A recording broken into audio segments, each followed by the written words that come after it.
what I'm interested to know is that, is there graft and corruption there? Was dirty money change hand? Kaya talagang wala na tayong pinag-usapan. Talagang maghiwalay-hiwalay tayo. Ano ba talaga itong, are we on the second, third, fourth, or fifth wave? Or no wave at all? Mr. President, we're actually on the first major wave, major po, of sustained community transmission. Huwag ka masyadong touchy sa mga issues because always there will be pro and con. Pakinggan na lang natin because this is a democracy. Kaya lang, but democracy, there is the favor of attacks. Issues plus attacking the guy personally. So, alam ko ikaw, you are hard-pressed. And I know your situation. You just tell us if that's if that is the one that's in your, the gray matter between your ears, hindi sabihin mo, ayaw ninyo maniwala, bahala kayo, basta ito yung akin. So that maybe you should adopt that kind of attitude. So be it. If I committed the wrong, as long as there is no malice there, ito ng expensive. Hearing out now ni Atty. Lau, tama siya.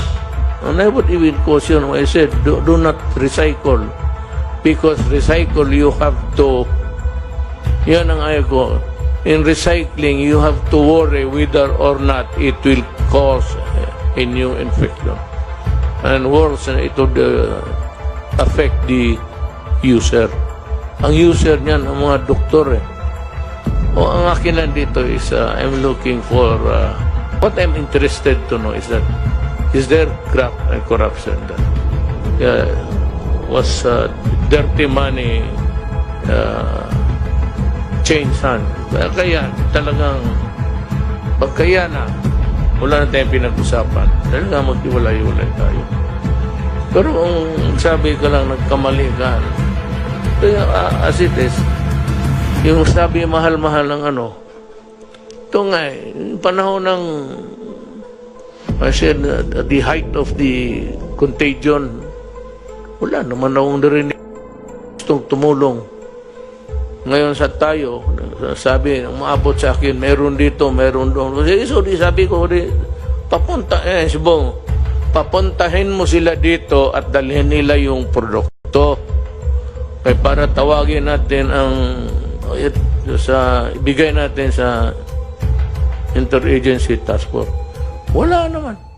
Marami ang nagtatanong sa akin kung totoo nga ba na kasal si Francis Leo Marcos o si Norman Mangusin sa half Japanese, half Filipina ni si Mayo Murakami in April 2019. Ito po ang sagot ko sa inyo. Una, the marriage is void ab initio. Ibig sabihin, walang bisa po yung kasal kung kinasal nga sila. Mula sa pag-umpisa pa lang. Void ab initio po ang tawag doon. Bakit po? Dahil number one, si Francis Leo Marcos ay si Norman Antonio Mangusin sa totoong buhay. Alam na natin yan yun. Sinabi na ng NBI na yung fingerprints ni Norman Mangusin at ni Francis Leo Marcos na inaresto nila noong isang linggo sa penthouse ng Red Grand Tower sa Eastwood, Quezon City ay one and the same person. At mismo si Francis Leo Marcos o Norman Mangusin, siya mismo ang nagsabi na Norman Mangusin and Francis Leo Marcos are one and the same person. So, anong ibig sabihin nito? Si Norman Mangusin ay meron pong marriage, existing marriage. Nakasal po siya sa kay Maria Cristina Caber noong 2002 sa may Pasay City. Isang civil wedding po. No? I don't know kung may church wedding, pero pagkaalam ko isang civil wedding. Maria Cristina Caber.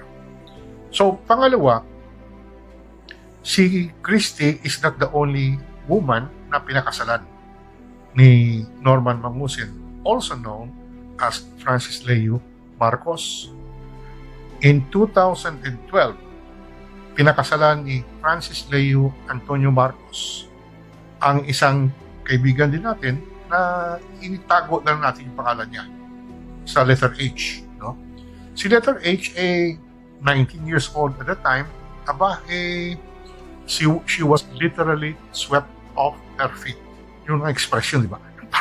Parang Imelda na yung panligaw ni FM kay the late Ferdinand Marcos kay Imelda, no? Parang hindi niya tinigilan hanggang mapakasalan niya, no? Si Imelda, no? So ganoon din ang ginawa nitong si FLM, no? At yun nga, hindi napigilan dahil kahit na yung nag-aayaw, yung may objection yung mga magulang, talagang nagpakasal si letter H kay Francis Leo as Francis Leo Marcos. Now, that marriage, although ipina-nullify nila yun, pero just the same, that marriage was null and void ab initio. Ibig sabihin, kahit na nagpirma sila ng kontrata ng isang marriage certificate, wala yun.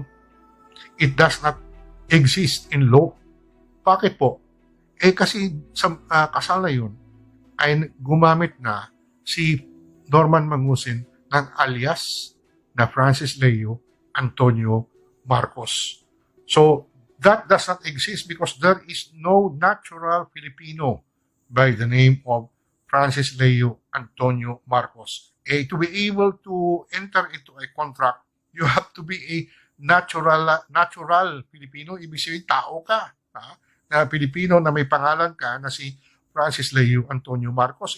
Wala naman siyang katibayan, no birth certificate, no baptismal certificate that he is Francis Leo Antonio Marcos. So that second marriage, no, although sa ibang pangalan, pero ipalagay natin is second marriage, sa kay Francis Leo Antonio Marcos, null and void. Wala pong visa, no? It did not exist as far as the law is concerned. Now, we go to this Mayo Murakami, no?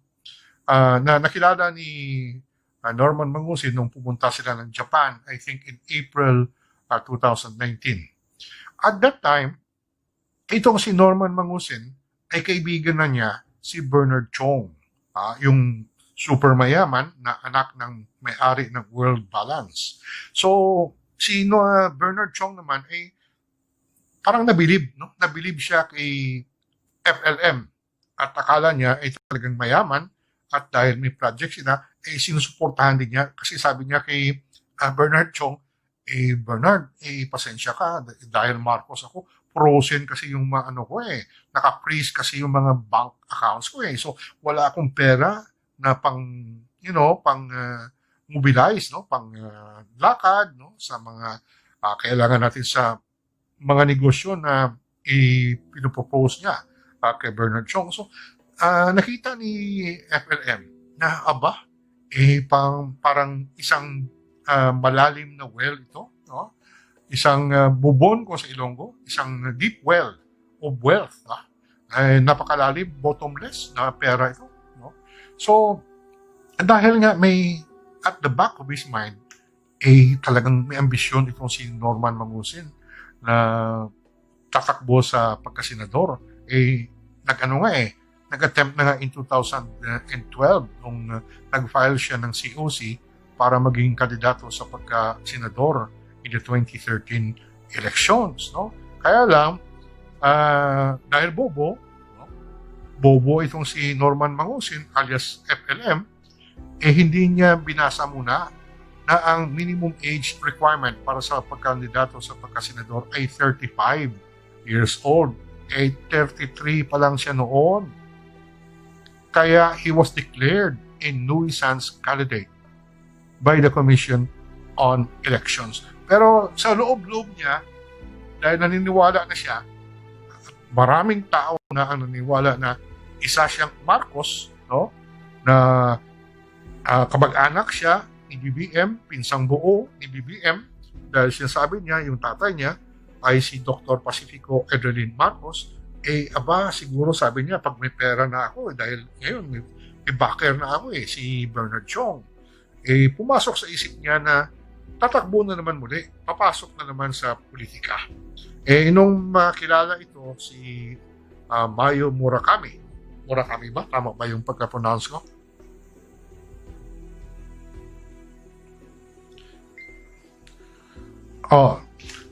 Nung makilala ito si Mayo Murakami sa isang party sa mga Filipino-Japanese dyan sa Tokyo, Japan, no?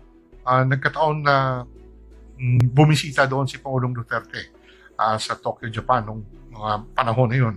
At somehow si Francis Leo ay marunong maghanap ng paraan kung saan may malalaking pagtipon-tipon ay nandun siya. At nakilala niya ito si Mayo Murakami. Siyempre, pakilala siya. Uy, isa akong Marcos. Isa akong Marcos, kamag-anak ako ni BBM. Pamangkin ako ni the late President Ferdinand Marcos. Siyempre, itong si Mayo siguro, nabilib din sa kanya, no? Naniwala din na bilyonaryo siya. Dahil may pera sinusuportahan ni Bernard Chong sa kanyang mga gastusin nakakapunta ng Tokyo, Japan, no? At siguro may hotel din doon na magarang hotel, no? At ang dinig ko doon, yung mga pumunta na babae, yung mga Filipino women, no? Na nandun sa party sa Tokyo, binigyan pa ng pera itong ni FLM, nagpasikat talaga. No? Nagpasikat talaga na marami siyang pera. Siyempre, si Mayo, siguro sabi niya, no harm, no? No harm kung papakasalan ko ito. Pero ang hindi alam ni Mayo, props lang siya, no? Props lang siya ni FLM. Dahil nga, bumalik sa isip ni FLM na pwede na siyang tumakbo bilang senador muli because he is now more than 35. He was then more than 35 years old, no? At 2019, so he can run for the Senate in 2022. Kaya niya niligawan ito si Mayo kasi yun nga, mahilig siya sa Marcos no? Kaya niligawan niya dahil maganda. No? Maganda itong si Mayo Murakami. Ay mataas, no? Puting-puting yung complexion. Siyempre, pagpakilala sa kanya, isang beauty queen din, no? At meron nga mga fake news, pero fake news ito, na yung pamilya niya ay may-ari ng napakaraming negosyo sa Japan, pero hindi naman totoo. Ito yung anong game plan ni FLM na si Mayo ang kanyang magiging Imelda. Yan po talaga ang dahilan kung bakit niya niligawan, no? Whirlwind marriage na tinatawag. No? Yung pabilisan na kahit wala pang isang taon na nakakilala sila, ay nagpakasal kaagad. No? Itong si FLM tsaka si Mayo. Okay. So, nagpakasal sila, pero walang visa. It is still null and void. Illegal. Void ab initio. From the start, walang visa po yun. Walang kahulugan yun. As far as the law is concerned. Hindi nga siya pwedeng kasuhan ng bigamy. He cannot be charged for bigamy. Kasi yung bigamy ay kasalanan ng isang tao, isang Pilipino, na nag-asawa more than once. No? Pero sa tunay niyang pangalan. Ito, peke, yung pangalan niya, Francis Leo Antonio Marcos, ang ginamit niya. So this leads me to my answer. Wala pong kahulugan. Hindi po totoo. Wala pong bisa ang kasal ni FLM kay Mayo, no? Mayo Murakami. Kaya makikita natin na si Mayo wala ring pahayag, no? No statement of concern kahit na nasa Japan siya ngayon. Hindi nga nagpalabas ng statement Walang YouTube, walang Facebook na nag-aalala siya that she is worried and concerned about Francis Leo Antonio Marcos dahil siguro baka na-realize na rin niya na nabudol-budol din siya. No? She was made to believe that she was marrying a real Marcos and this real Marcos had plenty of money. Ang hindi lang alam ni Mayo na yung pera pala na pinapasikat ni, pinagyayabang ni FLM ay pera ni Bernard Chong. So yan po ang sagot ko. Wala po, there is no marriage to speak of. Wala pong pwedeng pag-usapan na kasal sa pagitan ni FLM, Francis Leo Antonio Marcos, at nitong Haponesang si Mayo Murakami.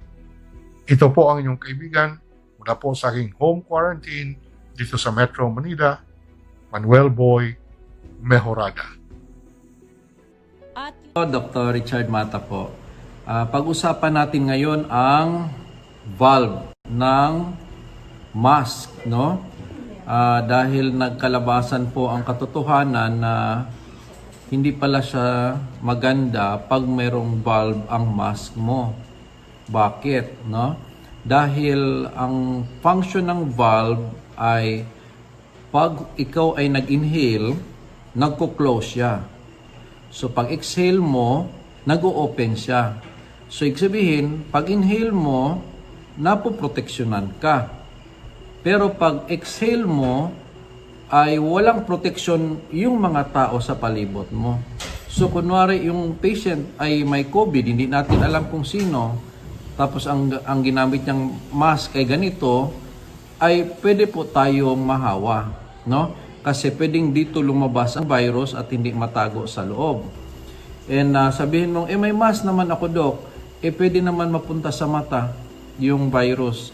Diba? Pag tayo ay umiiyak, nagkakasipon tayo.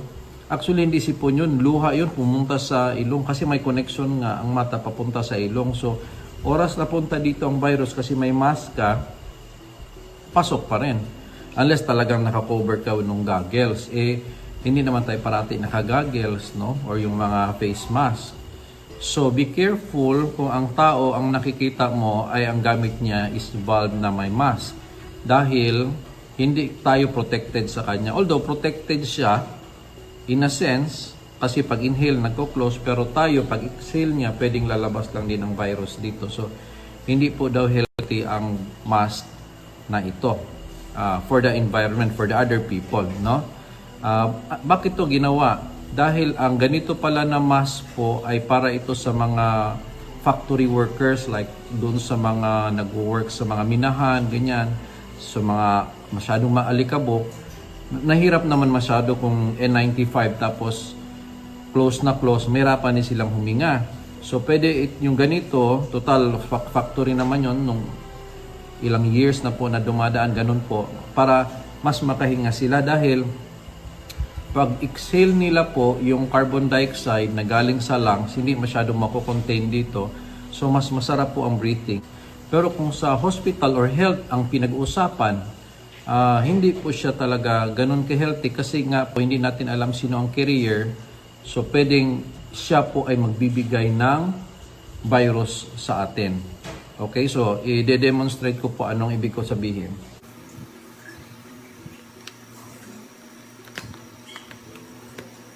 Okay. So ganito po. Tingnan niyo po So inhale. Exhale. Inhale. Exhale. Inhale. Exhale.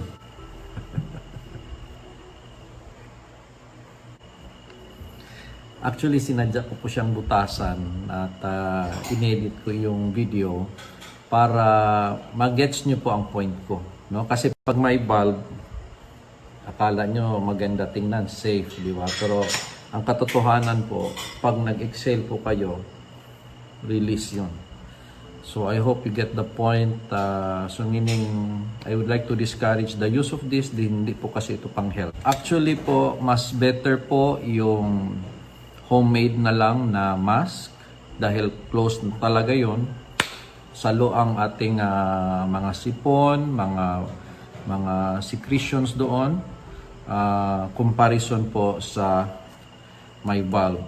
So, may purpose po ito para sa mga factory workers, pero hindi po to for health purposes. Yung talagang sealed ang for health purposes po. Dahil nga maganda lang sa tingnan pero hindi pala siya healthy. So nagiging useless po yung pag-wear niya ng mask to protect the people around him or her. So pag may nakita po kayong may taong nagwo-wear ng mask na may valve, ay lumayo na po kayo sa kanya. Kasi it is as though wala siyang mask.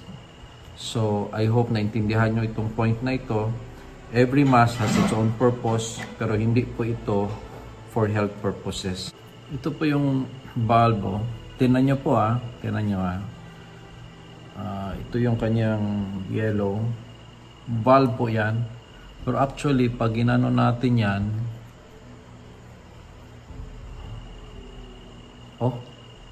labasan pala labasan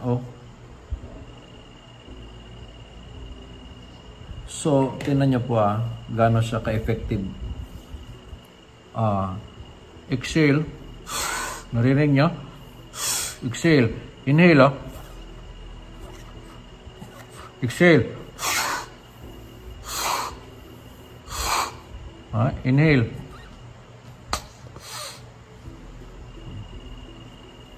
So, hindi po siya effective talaga. Dahil talagang labas pala talaga. Labas talaga. Useless po pag may valve. Labas ang virus. Pati laway mo labas dyan. Pag nagbahing ka, labas na labas. No? Ako nga meron. Hindi, ako nga meron. So, even I am still learning a lot of things about this pandemic.